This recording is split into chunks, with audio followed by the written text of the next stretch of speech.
Assalamualaikum warahmatullahi wabarakatuh. Alhamdulillah.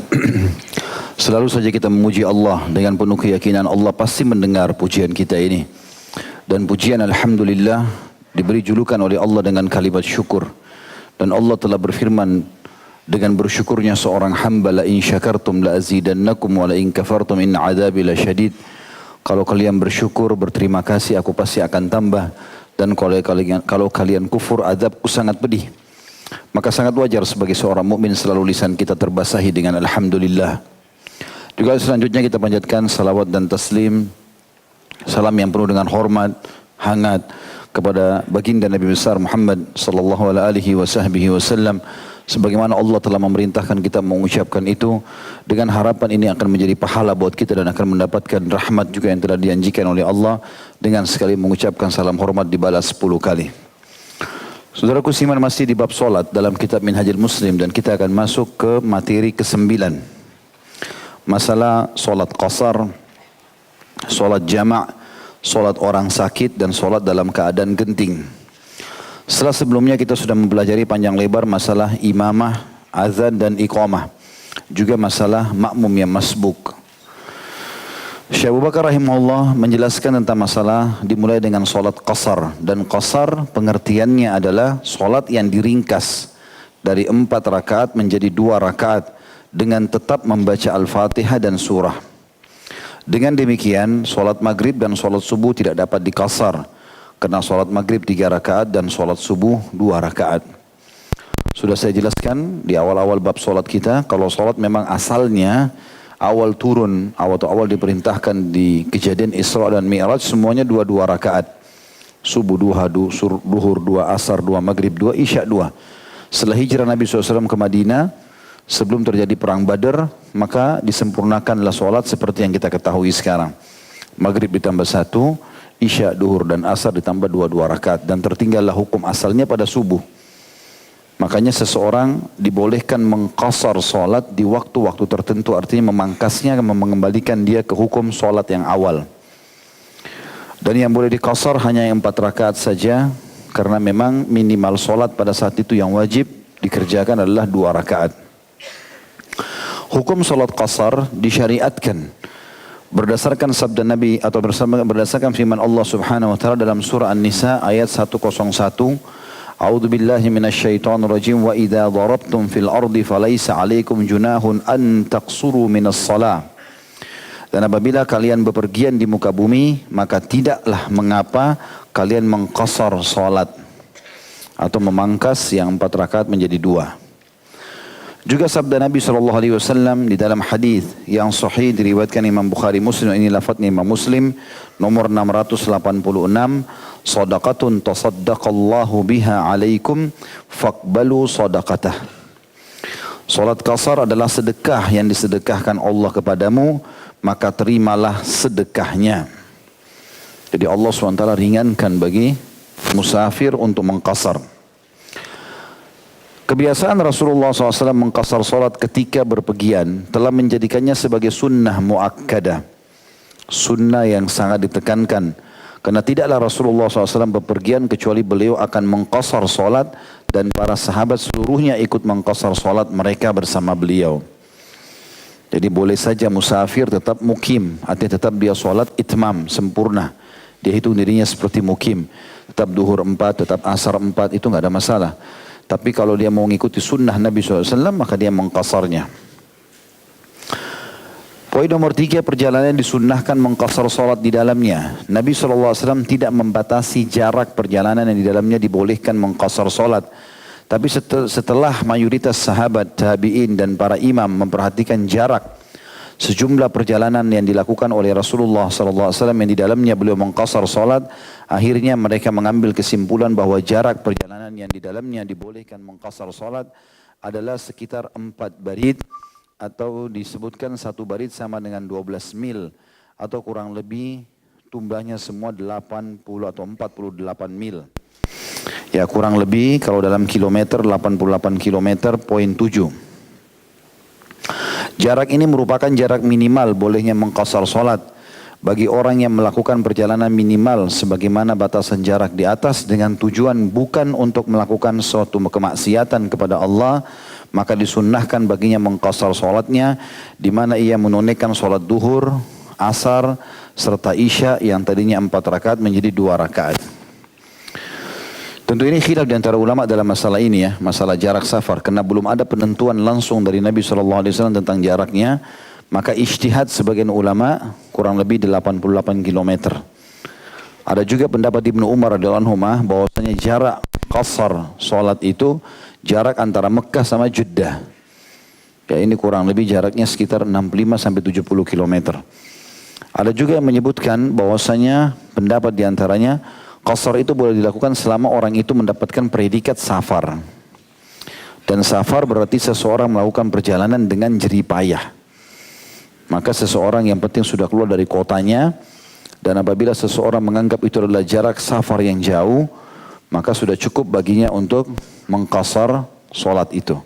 Jadi ini khilaf di antara ulama dan masih cukup longgar ya pendapat ulama dalam masalah ini. Tetapi idealnya sebagaimana disebutkan oleh Syekh Abu Bakar rahimahullah, mayoritas ulama memilih dengan 88 km tadi atau 48 mil. Selanjutnya poin nomor 4, permulaan dan penutupan solat qasar. Musafir dibolehkan mengqasar solatnya dari semenjak ia keluar meninggalkan pemukiman penduduk di daerahnya dan selama perjalanannya hingga ia kembali lagi ke daerahnya. Kecuali jika ia berniat untuk menetap selama 4 hari atau lebih di daerah tujuan, maka ia harus menyempurnakan solatnya dan tidak boleh mengqasarnya. Karena dengan berniat menetap di daerah tujuan niscaya akan menenangkan hatinya dan menenteramkan jiwanya. Mengingat alasan disyariatkannya solat qasar ialah keresahan musafir dan kesibukan hatinya memikirkan perjalanannya. Jadi ini pendapat ya. Sebagian ulama mengatakan kalau sudah niat 4 hari ke atas, ada yang mengatakan juga 6 hari ke atas, maka dari awal dia sudah tidak perlu menjamak dan qasar. Tapi kalau kurang dari ini maka dia punya hak untuk jamak qasar. Ini pendapat. Tapi pendapat yang lain mengatakan tidak ada batas waktu. Tidak ada batas waktu. Selama memang dia niat safar, tidak ada batas waktu. Dan disebutkan dalilnya tentang masalah boleh lebih dari 4 hari sampai 10 hari, 20 hari selama orang itu safar, adalah dalil yang diangkat oleh Syekh Abu Bakar dalam buku ini. Disebutkan, diriwayatkan Imam Ahmad di nomor 13.726, aqama Rasulullah sallallahu alaihi wasallam bi Tabukin 20 yawman yaqsurus salah. Rasulullah SAW pernah tinggal sementara di Tabuk selama 20 hari dengan mengqasar salatnya. Ya artinya boleh lebih dari 4 hari. Tapi ada pendapat yang mengatakan kalau orang sudah niat 4 hari ke atas berarti dia sudah niat mukim. Dia memang ingin berlama-lama di situ. Dianggap safar kalau 3 hari. Tapi ini tidak ada dalil khusus masalah pendapat ini ya. Yang ada dalil khusus justru lebih daripada 4 hari seperti dalil tadi kita sebutkan. Nabi SAW tinggal sekian belas hari di Mekah, beliau mengqasar dan jamak, beliau juga pergi ke Tabuk, ya kurang lebih jaraknya jauh ya Tabuk itu, dari Madinah. Kalau sekarang saja Tabuk itu mungkin bisa memakan waktu sekitar 9 jam, naik mobil ya, bisa 9 jaman mungkin, kalau kurang lebih 7, antara 8 sampai 9 jam, itu zaman sekarang, zaman dulu itu bisa berhari-hari mungkin ya, untuk perjalanan ke sana. Dan Nabi SAW tinggal di sana selama 20 hari semuanya di qasar.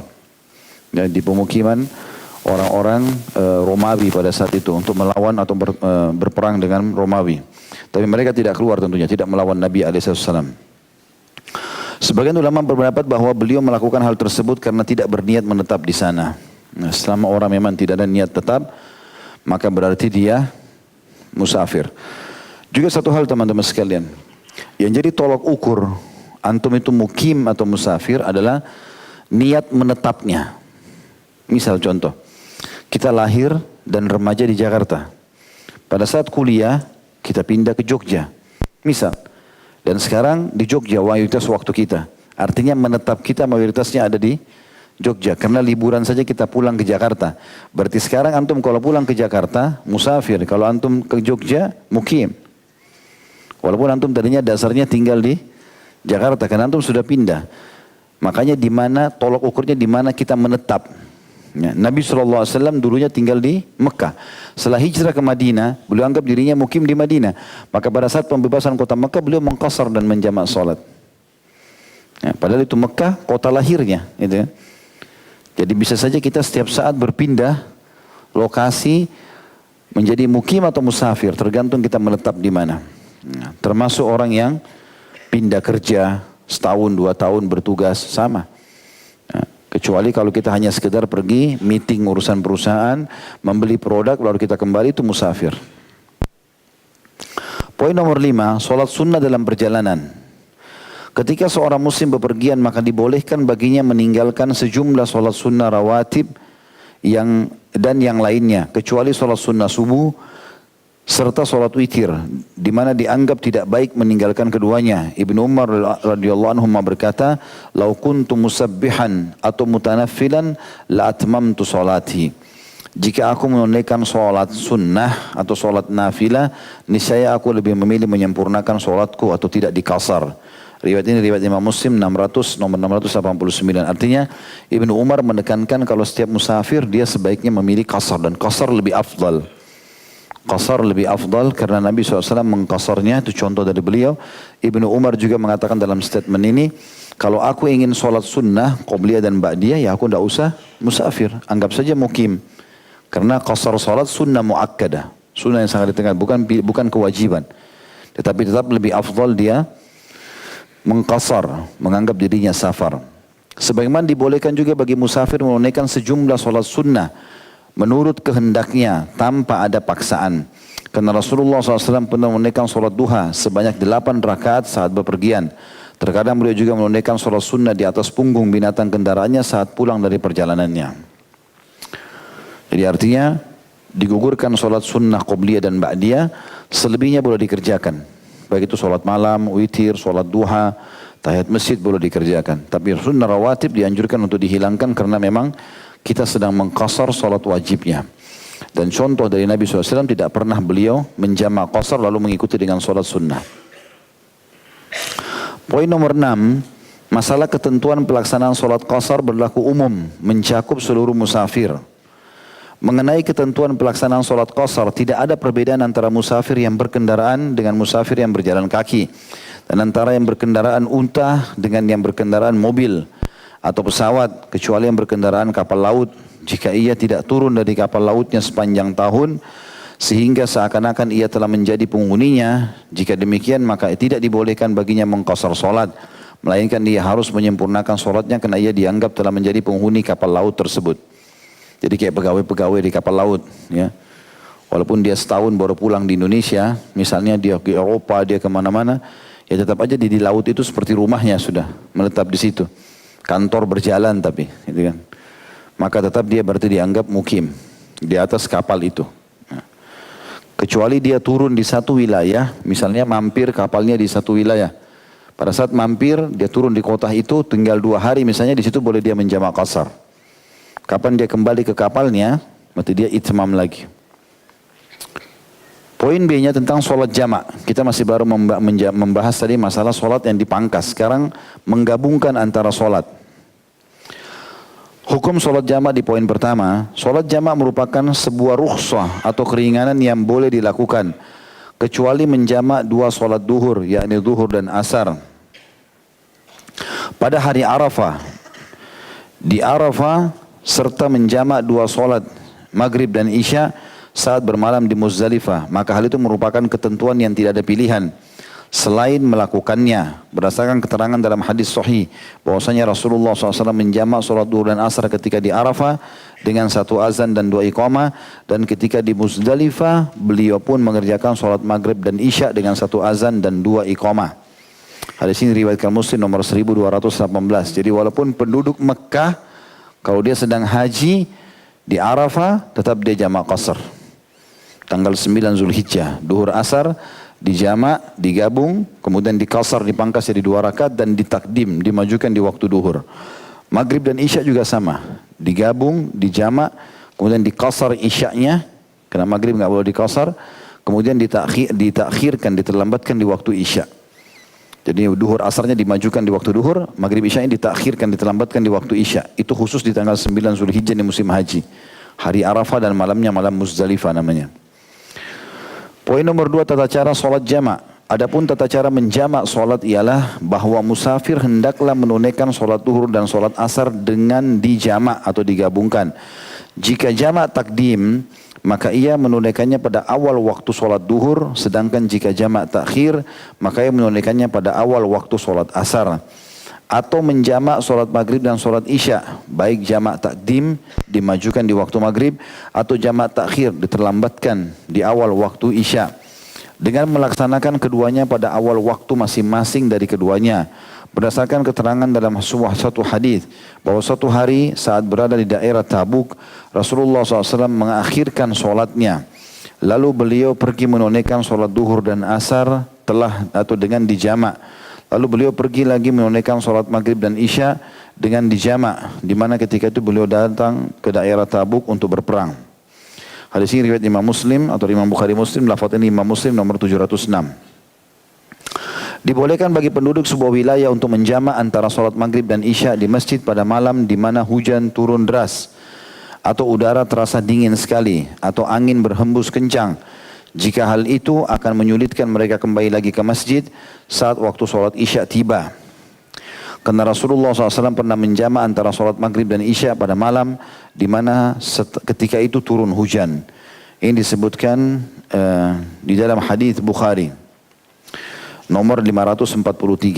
Ya, jadi kalau misalnya kita menuju ke masjid, pas maghrib terasa atau ada berita mengatakan akan terjadi gempa, akan terjadi apalah tsunami, segala macam.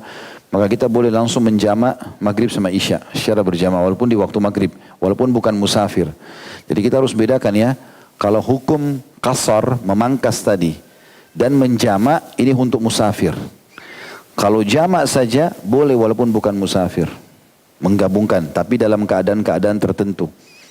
Seperti misalnya dikhawatirkan banjir, ya badai, gitu kan, rubuh masjid dan segala macam, maka itu boleh menjamak antara maghrib sama isya, ya, di waktu maghribnya. Juga dibolehkan bagi orang yang sakit menjamak antara dua solat duhur dan asar, atau antara dua solat isya, solat maghrib dan isya. Jika mereka kesulitan menunaikan tiap-tiap solat pada waktunya, karena alasan disyariatkannya solat jamak itu adalah dikarenakan adanya kesulitan. Jadi kapan saja kesulitan itu ada, maka pada saat itu solat jamak dibolehkan. Terkadang seseorang menghadapi kesulitan yang luar biasa di saat dia berada di tempat, misalnya mengkhawatirkan akan keselamatan dirinya, kehormatannya, atau hartanya. Maka pada saat itu dibolehkan baginya menjamak solatnya. Berdasarkan keterangan di dalam sebuah hadis bahwasanya Rasulullah SAW pernah satu kali menjamak solat saat berada di tempat karena alasan, bukan karena alasan hujan. Ibnu Abbas berkata radhiyallahu anhuma, anna Nabi SAW shalla bil Madinati sab'an wa thamaniyan al-dhuhr wal asr wal maghrib wal isya. Bahwasanya pada saat berada di Madinah, Nabi SAW pernah mengerjakan solat sebanyak 7 atau 8 rakaat, yakni menjamak solat duhur dengan solat asar, kemudian menjamak solat maghrib dan solat isya. Tentu maksudnya di waktu masing-masing ya. Hadis ini diriwayatkan Bukhari nomor 543, Imam Muslim nomor 705. Di mana praktiknya bahwasanya Rasulullah SAW menangguhkan solat duhur dan menyegerakan solat asar di awal waktunya, dan menangguhkan solat maghrib dan menyegerakan solat isya di awal waktunya. Hal ini dikarenakan melaksanakan dua solat secara berurutan pada satu waktu. Saya rincikan dulu. Kalau seseorang musafir, dia mau jamak qasar, maka yang disunnahkan oleh Nabi SAW, misalnya kita mau jamak qasar takdim, digabung, dijamak, dikasar, dipangkas duhur sama asarnya misalnya, dan ditakdim, dimajukan.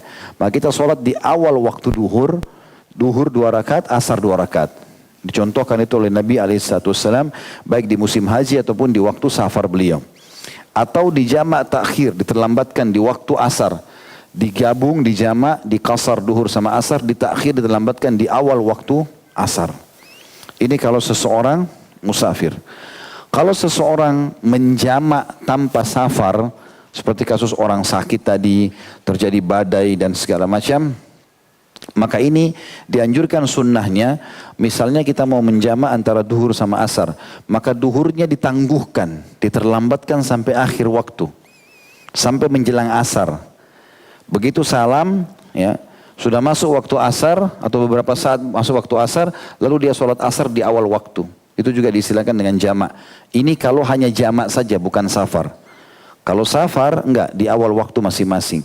Kalau takdim berarti di awal waktu duhur, misalnya kalau duhur sama asar. Kalau di takhir berarti di awal waktu asar. Jelas nggak ini? Ya. Jadi makanya dalam hadis ini disebutkan begitu ya. Kalau hanya jamak saja, ini banyak kasusnya ini. Kalau mau terjadi badai tadi, kalau misalnya ada orang mau operasi, dia akan dioperasi prosesnya dari jam misalnya azan duhur, ya. Dan kemungkinan dengan obat bius segala macam dia akan sadar di waktu maghrib misalnya. Asar akan hilang. Maka di sini boleh dia jamak. Nah, boleh dia menjamaknya.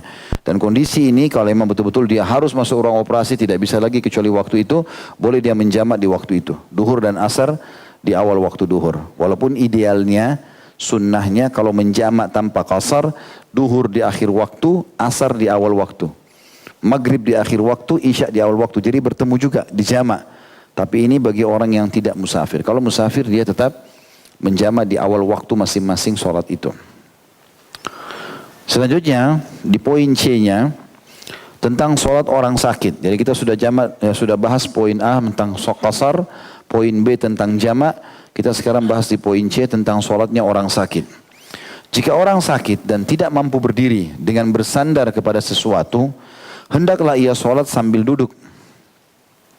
Jika ia tidak mampu duduk, hendaklah ia sholat sambil berbaring atau miring di atas lambung.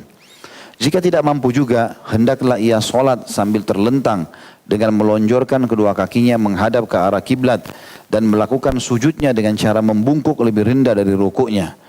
Jika ia tidak mampu melakukan rukuknya dan sujudnya dengan cara demikian, maka lakukanlah dengan isyarat dan ia tidak boleh meninggalkan sholatnya apapun alasannya.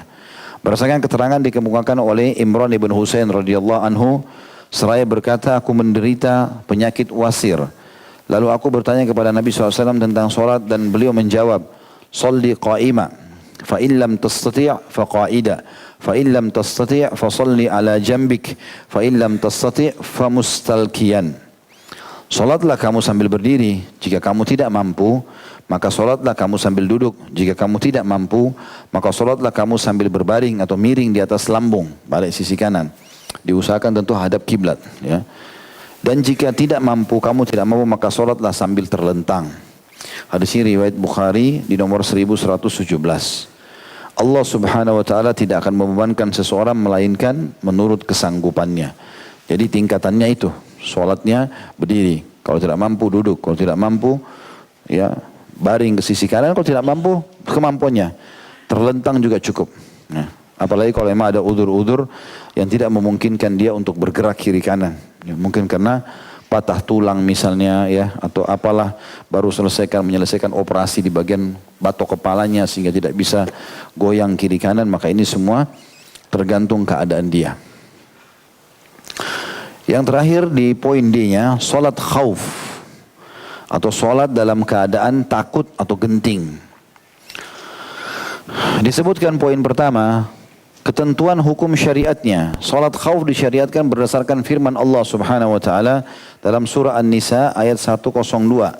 A'udzu billahi minasyaitonir rajim. Wa idza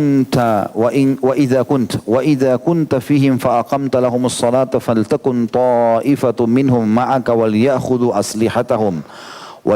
aslihatahum fa idza sajadu falyakunu min wara'ikum wal ta'ti ta'ifatun ukhra lam yusallu falyusallu ma'aka wal ya'khudhu hidrahum wa aslihatahum.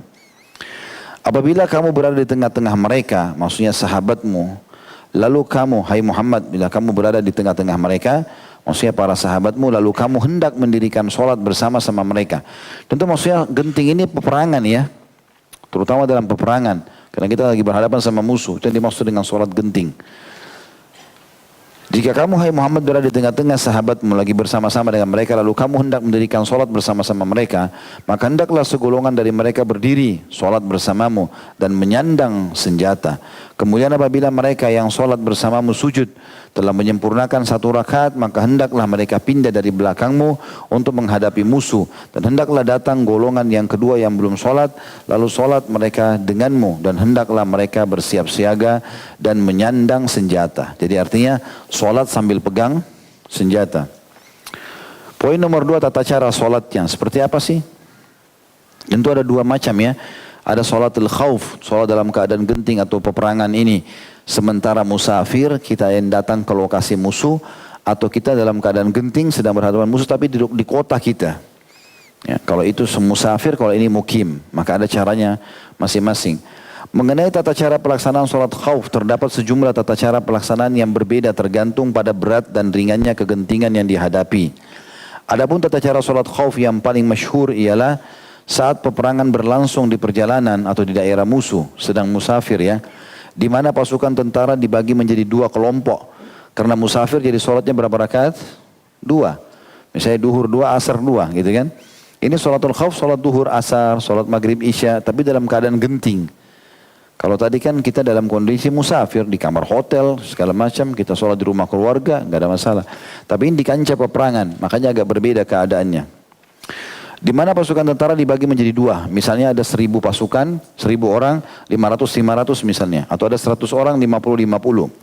Satu kelompok berdiri menghadap arah musuh, dan satu kelompok lagi menghadap saf di belakang imam. Jadi kalau 100 orang prajurit, 50-nya ikut imam sholat, 50-nya berjaga-jaga menghadapi musuh.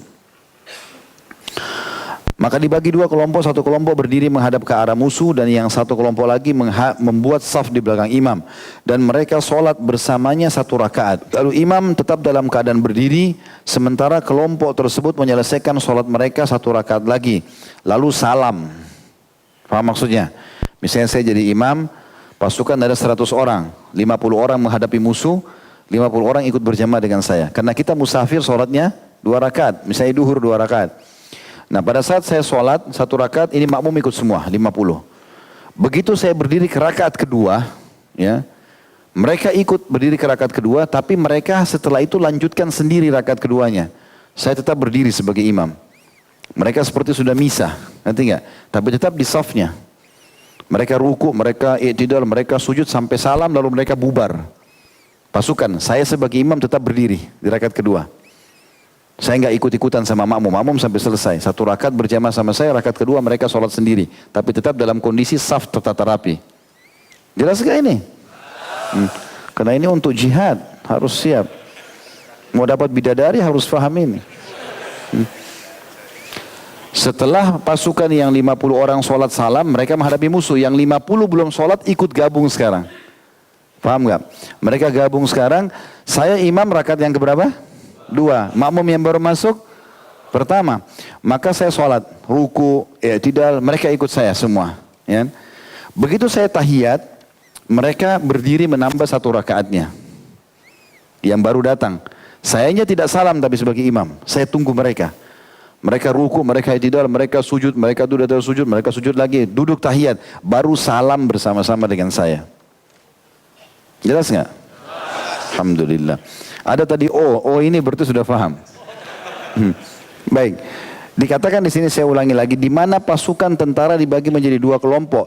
Satu kelompok berdiri menghadap ke arah musuh dan satu kelompok lagi membuat saf di belakang imam atau ikut sholat. Dan mereka sholat bersamanya 1 rakaat bersama imam. Lalu imam tetap dalam keadaan berdiri sementara kelompok tersebut menyelesaikan sholat mereka 1 rakaat lagi. Lalu salam, bubar mereka. Tadi pergi hadapi musuh yang belum sholat masuk. Kemudian kelompok tersebut menggantikan posisi kelompok yang satunya lagi yang menghadap ke arah musuh. Lalu kelompok yang digantikan membuat saf dan sholat bersama imam 1 rakaat. Dan imam tetap dalam keadaan duduk tahiyat. Ya. Sedangkan kelompok tersebut menyelesaikan sholat mereka yang 1 rakaat lagi lalu imam salam bersama mereka. Dalil yang menjelaskan mengenai ketentuan tata cara sholat khauf di atas adalah hadis Sahal ibn Abi Khathma radhiyallahu anhu yang pernah melaksanakannya bersama Rasulullah SAW seraya beliau berkata,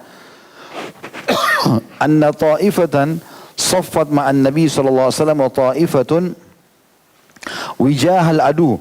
فصلى بالتي معه ركعة ثم ثبت قائما وأتموا لأنفسهم ثم انصرفوا وجاه العدو وجاءت الطائفة الأخرى فصلى بهم الركعة التي بكيت من صلاته ثم ثبت جالسا وأتموا لأنفسهم ثم سلم بهم. Satu kelompok membuat barisan bersama Nabi SAW dan satu kelompok lagi berdiri menghadap ke arah musuh. Kemudian kelompok yang membuat barisan bersama Nabi SAW sholat bersama beliau 1 rakaat dan beliau tetap berdiri. Sementara kelompok tersebut menyempurnakan sholat mereka. Lalu mereka berpaling dan menghadap ke arah musuh. Selanjutnya datang kelompok yang satunya lagi. Lalu beliau sholat bersama mereka 1 rakaat yang masih tersisa dari sholatnya.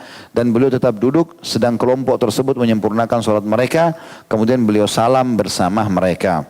Disebutkan riwayat Imam Muslim di nomor 842.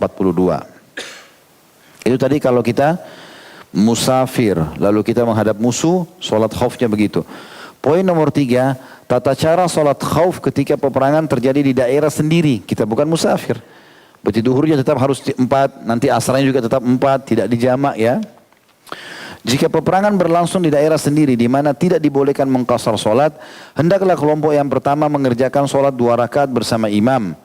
Ya, intinya imamnya sampai tahiyat, berdiri rakaat ketiga, maka imamnya tetap berdiri di rakaat ketiga. Makmumnya menyelesaikan 2 rakaat yang tersisa sampai salam. Diganti kelompok yang kedua, imam sudah rakaat ketiga, mereka baru rakaat pertama. Ikut sama imam sampai selesai rakaat keempat. Tapi imam belum salam, mereka menambah 2 rakaat yang tersisa lalu mereka salam sama imam. Jadi mirip tadi, cuma bedanya ini 4 rakaat ya. Jika peperangan berlangsung di daerah sendiri di mana tidak dibolehkan mengqasar sholat, hendaklah kelompok yang pertama mengerjakan sholat 2 rakaat bersama imam dan 2 rakaat lagi dikerjakan sendiri. Sedangkan imam tetap berdiri, maksudnya di rakaat ketiga. Selanjutnya kelompok kedua datang yang belum sholat serta mengerjakan sholat bersama imam 2 rakaat. Dan imam tetap duduk di tahiyat terakhir, sedangkan kelompok tersebut menyempurnakan sholat mereka 2 rakaat lalu imam salam bersama mereka. Jelas? Baik. Tunggu jihad nanti pasti antum lebih paham. Lagi di medan perang menghadap musuh yang dipraktikin. Poin nomor 4. Jika tidak mungkin membagi pasukan tentara karena peperangan sedang berkecamuk dan situasinya sangat genting. Tadi kan kalau musuh lagi berhadapan, mereka lagi persiapan, belum ada saling menyerang. Sekarang bagaimana kalau perang lagi berkecamuk? Kita tidak mungkin bentuk seperti tadi. Ada poin sendiri. Kata beliau, jika kondisi peperangan berkecamuk dan situasinya pun sangat genting, artinya di sana saling serang, ini serang, kita sudah nggak tahu apa yang harus kita lakukan, sehingga tidak memungkinkan membagi pasukan tentara, maka hendaklah mereka sholat sendiri-sendiri dalam kondisi apapun, baik sambil berjalan atau berkendaraan, baik menghadap kiblat atau arah lainnya, dan mereka melakukannya cukup dengan isyarat berdasarkan firman Allah Subhanahu wa taala, fa in khiftum farijalan aw rukbana. Jika kalian dalam keadaan takut bahaya, maka sholatlah sambil berjalan atau berkendaraan. Hadis ini riwayat atau ayat ini disebutkan dalam Al-Baqarah 239. Juga sabda Nabi SAW, wa in kanu aktsara min dzalika falyusallu qiyaman wa rukbana. Jika mereka lebih banyak dari itu, maksudnya jumlahnya sangat banyak, jumlah pasukan 10.000, 20.000, 100.000 pasukan, hendaklah mereka sholat sambil berdiri dan berkendaraan. Hadis ini diriwayatkan Bukhari nomor 943. Karena udah nggak memungkinkan lagi sholat di situ ya. Nah, jadi sholatnya masing-masing. Adapun makna tanda kutip lebih banyak dari itu dalam hadis ya, di atas adalah ketika rasa takut lebih besar dan peperangan sedang berkecamuk sehingga bercampur baur dengan musuh. Jadi kita sholat semampunya. Ya. Bahkan pernah ada sahabat Nabi diutus oleh Nabi SAW. Ada di situ riwayatnya ya, di riwayat yang paling bawah itu. Nanti saya bacakan sebentar. Di poin nomor 5 dulu. Tentara Muslim yang sedang mengintai musuh atau tawanan yang melarikan diri. Bagi tentara Muslim yang sedang mengintai musuh, jadi kalau ada beberapa orang yang pemberani, coba mata-matain musuh di sana, dia berangkat, mereka berangkat, sehingga mereka berbaur dengan pasukan musuh. Bagaimana keadaan sholatnya? Sementara mereka di tengah-tengah pasukan musuh, gitu kan? Supaya tidak ketahuan kalau mereka Muslim. Bagi tentara Muslim yang sedang mengintai musuh dan ia merasa takut akan kehilangan jejaknya atau ia dikejar musuh dan merasa takut akan tertangkap, hendaklah ia sholat dalam kondisi apapun, baik sambil berjalan atau berkendaraan, baik menghadap kiblat ataupun arah yang lainnya. Begitu juga dengan orang yang mengkhawatirkan keselamatan dirinya, binatangnya dan lain-lainnya. Hendaklah, maksudnya binatang itu tunggangannya, kalau zaman dulu orang pakai kuda misalnya, Hendaklah mereka solat sebagaimana solat yang dilakukan saat dalam kondisi bahaya dan genting sesuai dengan keadaannya pada saat itu. Sebagaimana hal itu telah disinyalir dalam firman Allah SWT dalam surah Al-Baqarah 239. A'udzu billahi minasyaitonir rajim. Fa in khiftum farijalan aw rukbana. Jika kalian dalam keadaan takut atau bahaya maka solatlah sambil berjalan atau berkendaraan. Contoh yang paling jelas adalah penutupan bahasan kita ini. Ya, di materi ke-9 ini adalah hadis yang diriwayatkan Imam Bukhari dan ini juga Abu Daud dan lafadznya Abu Daud ini nomor 1249. Abdullah bin Unais radhiyallahu anhu melakukannya saat Rasulullah SAW mengutusnya untuk membunuh Al-Hudhali. Seraya berkata, maka aku melihatnya dan tibalah waktu sholat asar. Lalu aku merasa khawatir akan terjadi peperangan atau tipu daya antara aku dengan Al-Hudhali yang akan mengakhirkan sholat. Maka aku berjalan sambil sholat dengan isyarat sambil tetap mengawasinya. Riwayat lain menjelaskan Nabi SAW mengutusnya ke satu suku. Suku ini kebetulan pasukannya besar dan akan menyerang Madinah. Maka Nabi SAW, tradisi beliau kalau sudah dengar ada satu suku mau menyerang Madinah, beliau serang lebih dulu, gitu kan? Diserang lebih dulu. Dan beliau berusaha untuk membunuh pimpinannya. Ya, banyak terjadi dalam kisah seperti itu ya. Di antaranya kisah Al-Hudhali ini. Jadi Abdullah bin Unais diutus lalu kemudian dia pergi ke sana. Nabi SAW mengatakan pergilah. Dia pergi ke sana lalu dia berbaur dengan pasukan orang-orang kafir ini ya. Dia berbaur dalam 1-2 hari saja dia sudah menjadi orang kepercayaan. Kenal lihainya dia berbicara, dia menunjukkan kesetiaannya dan tidak kelihatan kalau dia muslim karena tidak sholat. Gitu kan?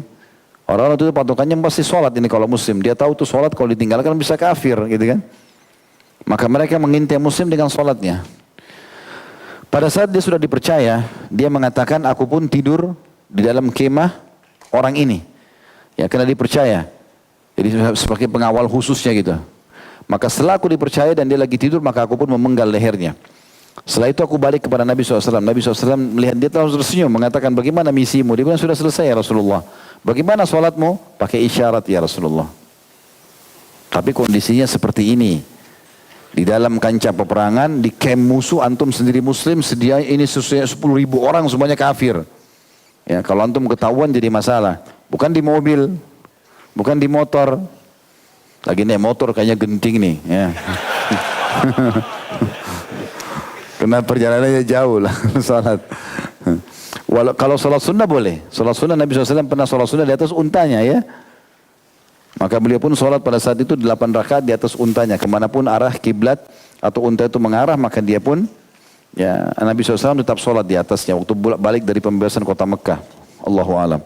Baik begitu saja insyaallah. Mudah-mudahan apa yang kita bahas malam ini bermanfaat buat kita semua dan dijadikan sebagai tambal amal kita pada hari kiamat dan semoga seluruh amal soleh yang pernah kita kerjakan, yang sedang kita kerjakan, yang akan kita kerjakan sampai menjelang ajal dan nanti diterima dengan pahala yang sempurna dan semoga seluruh dosa tidak terkecuali yang pernah kita kerjakan sengaja tidak sengaja, samar ataupun nyata, besar ataupun kecil semua diganti oleh Allah dengan kemahamurannya menjadi pahala. Tidak selalu kita doakan Indonesia menjadi negara yang aman, tentram, damai, seluruh umat Islam di bawah naungan ukhuwah Islamiyah dan dalam hal ibadah agar umat Islam disatukan di bawah Al-Quran dan Sunnah dan semoga Allah melunasi utang negara ini dengan semudah-mudahnya dan membukakan rezeki dari seluruh penjurunya dan juga Allah karuniakan kita pemimpin muslim yang adil kembali kepada Al-Quran dan Sunnah dan juga bisa menyebarkan kemakmuran dan semoga Indonesia menjadi contoh bagi negara-negara yang lain. Selalu kita doakan saudara kita di Palestina, di Syria, di Yaman, di Irak, di Myanmar, di Ahsa dan di China yang sekarang sedang tertindas. Semoga Allah ikhlaskan niat mereka, terima para syuhada mereka, mudahkan Islam di tangan mereka dan tangan kita semua dan semoga Allah ikut sertakan kita bersama mereka di pahala baik dengan doa, dengan harta juga dengan jiwa kita dan semoga Allah menyatukan kita semua di surga firdausnya tanpa hisab. Mari satukan dalam majlis ilmu yang mulia ini. Wassallallahu ala nabiyina Muhammadin walhamdulillahi rabbil alamin. Subhanakallahumma bihamdika asyhadu an la ilaha illa anta astaghfiruka wa atubu ilaik. Wassalamualaikum warahmatullahi wabarakatuh.